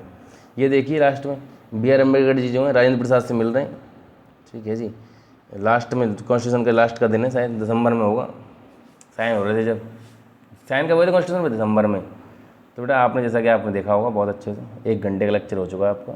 चलिए इसको और बताता हूँ। 1945 में 26 जुलाई को लेबर गवर्नमेंट आ जाती पावर में, वही लेबर गवर्नमेंट जो चाहती थी इंडिया को आज़ाद कर दो। दिसंबर जनवरी में जनरल इलेक्शन होते हैं। ये इलेक्शन आपको 1945 वाले इलेक्शन का तो पता ही है, कांग्रेस जनरल में जीती थी और मुस्लिम जो लोग गए वो मुस्लिम रिजर्व सीट में जीत गई थी बहुत अच्छे से। अच्छा, 1946 आया, ठीक है, 16 मई कैबिनेट मिशन अनाउंस हो गया, ठीक है। अच्छा, मुस्लिम लीग ने कैबिनेट मिशन को एक कॉन्स्टिट्यूशनल स्कीम की तरह एक्सेप्ट कर लिया। फिर कैबिनेट मिशन जो प्रेजेंट उसने किस तरह से इंटरिम गवर्नमेंट की बात करी कि किस तरह से बात होनी चाहिए। फिर उन्होंने ये बोला कि भाई साहब सेक्शन ABC में हम बांट देंगे देश को। फिर लेकिन मुस्लिम लीग ने अपनी अलग डिमांड रख दी कि बाद में हम आज़ाद होना चाहते तो हो सकते हैं देश की तरह, तो ये सब नहीं माना गया। तो फिर 16 अगस्त को क्या हुआ कि मुस्लिम लीग ने जो है डायरेक्ट एक्शन डे अनाउंस कर दी जिन्ना ने, वही 1940 की बात चल रही है। 2 सितंबर को क्या होता है, कांग्रेस इंटरिम गवर्नमेंट बना लेती नेहरू को वाइस प्रेसिडेंट बना के, ठीक है, प्रेसिडेंट तो वही थे उस वक्त, अंग्रेज लोग बैठे हुए थे। 13 अक्टूबर को क्या होता है, मुस्लिम लीग इंटरिम गवर्नमेंट को ज्वाइन करने का फैसला करती है। 13 अक्टूबर को ज्वाइन भी कर लेती है, सोच रहे हो तुम बात को। अच्छा जी, कि भाई चलो ठीक है हम करते हैं गवर्नमेंट को ज्वाइन। 3 से 6 दिसंबर तक ब्रिटिश प्राइम मिनिस्टर एटली ये इंडियन लीडर से मिलते हैं, ठीक है, टॉक्स फेल, बात कोई वो नहीं रहता। 9 दिसंबर को कॉन्स्टिट्यूशन असेंबली का पहला सेशन स्टार्ट होता है, 11 को दूसरा और 13 को जब ऑब्जेक्ट रेजोल्यूशन मोनेरो जी ने लाया था वो तीसरा सेशन था। अच्छा, और क्या है, फिर क्या हो रहा है, 1 सेकेंड, 29 जनवरी को क्या हो रहा है, इस सबको आपको डेट एक चीज़ की याद रखने की जरूरत नहीं है, बस इतना ही है कि 29 मतलब 13 अक्टूबर को तो जुड़े हैं। फिर जनवरी आते आते मुस्लिम लीग ने भाई साहब बोला कि हम तो कॉन्स्टिट्यूशन असेंबली के रेजोल्यूशन चाहते हैं जो पाकिस्तान के अलग से बनाए और उसके लिए अलग से बनाए, अलग डिमांड चल रही थी ना इनकी पाकिस्तान की। अच्छा, 11 अगस्त को Pakistan elected president of the constitution assembly of Pakistan, Jinnah को कॉन्स्टिट्यूशन असेंबली ऑफ पाकिस्तान का प्रेसिडेंट बनाया गया। अच्छा, 14 अगस्त को पाकिस्तान इंडिपेंडेंस हुई, सेलिब्रेशन हुई कराची में, पाकिस्तान इंडिपेंडेंस हो गया 14 अगस्त। और 14 से 15 अगस्त जो रात की बात थी उसमें इंडिया को इंडिपेंडेंस मिली, ठीक है। और दिसंबर 1949 में कॉन्स्टिट्यूशन को साइन किया गया। बेटा बेसिकली यहाँ पे आके आपका लेक्चर खत्म होता है, लेकिन मैं आपको कुछ रिमाइंड कराना चाह रहा हूँ। रिमाइंड में आपको ये करवाना चाह रहा हूँ, आपको एक चीज़ को याद रखना है। तो साहब इलेक्ट्रेट के लिए किसने बोला सेपरेट इलेक्ट्रेट के पक्ष में, किसने, बी पोकर बहादुर, उसके खिलाफ किसने बोला, R.V. धुलेकर, B.R. अम्बेडकर जी ने बोला था, सरदार वल्लभ भाई पटेल और गोविंद पंत। समझ रहे बात को, सॉरी सरदार मतलब B.R. अम्बेडकर नहीं थे, R.V. धुलेकर, वल्लभ भाई पटेल, गोविंद वल्लभ पंत और बेगम एजाज रसूल, ये लोगों ने इनके खिलाफ बोला। अच्छा, फिर कई सारे लोग थे जो ट्राइबल्स के लिए बोले, जिनमें N.G. रंगा, जिन्होंने बोला कि वैसे गरीब लोगों के लिए वैसे असली माइनॉरिटी वो हैं, N.G. रंगा थे। जयपाल सिंह ट्राइबल्स के लिए बोल रहे थे, J. नागप्पा, K.R. खंडेरकर, ये सब जो लोग थे। वुमन के लिए सबसे पहले आवाज़ किसने उठाई, हंसा मेहता नाम की व्यक्ति ने, वो जो औरत थी जो, तो उन्होंने आवाज़ उठाई। तो बहुत सारे बहस हुई खूब ढंग से अच्छी वाली। हिंदी के लिए R.V. धुलेकर कितने खतरनाक हिंदी सपोर्टर थे। हिंदी के खिलाफ बोलने वालों में श्रीमती G. दुर्गाबाई, ठीक है, T.A. रामलिंगम, और वो राव जो थे देवधर राव, कुछ उनका ऐसा नाम है, शंकरदेव राव, ठीक है, शंकरदेव राव, तो उन्होंने हिंदी के खिलाफ बोला। तो बेसिकली कुछ लोग जो खिलाफ हैं जो पक्ष में हैं उसको आप याद रख सकते हो। बहुत सारी चीज़ें, नेहरू जी ने बोला we are not just going to copy, इस तरह की जो लाइन है, ये स्टेटमेंट कितना इंपॉर्टेंट है इसको डायरेक्ट पूछ सकते हैं तुमसे, ठीक है। अब उसमें भी बहुत सारी चीज़, I believe that separate electorate will be suicidal to minority, Govind Vallabh Pant ने कहा था, ठीक है, सेपरेट जो इलेक्ट्रेट है द रियल मासेज जो हैं वही माइनॉरिटी हैं, ये एन जी रंगा बोल रहे थे, जयपाल सिंह ने आदिवासी की बात की थी। तो ये बहुत सारी चीज़ें हैं जो अच्छी मतलब आपको याद रखनी ही है इस चैप्टर से। इससे बाहर कुछ क्वेश्चन आ नहीं सकता, वो तो आप मेरे पढ़ाने के तरीके से सब पता चल गया होगा, क्योंकि कुछ छोड़ता ही नहीं। एक चीज़ तो आपको बता देता हूँ, जो ब्लू वाले में कुछ लिखा होता है, मैंने कई बार पढ़ा हुआ है तो मुझे पता है कि कहाँ से क्वेश्चन आएगा, ठीक है। मतलब किन जगहों से क्वेश्चन आ सकता है, किन जगहों से नहीं आ सकता बेसिकली। यहाँ पे होता है आपका लेक्चर खत्म। अब आपसे बस एक रिक्वेस्ट है बेटा, जो इस लेक्चर तक एंड तक बच्चे हैं उन बच्चों को मैं ऐसे कहना चाह रहा हूँ, बेटा प्लीज़ चैनल को सपोर्ट करिए। प्लीज़ चैनल के बारे में अलग टेलीग्राम चैनल पर जिनमें भी आप जुड़े हुए हैं उनमें प्लीज़ बताइए किस तरह यहाँ पे आपकी 2 सब्जेक्ट को कंप्लीट करा दिया गया है, ठीक है। मिलते हैं नेक्स्ट लेक्चर में किसी और सब्जेक्ट के कभी, तब तक के लिए जय हिंद, जय भारत।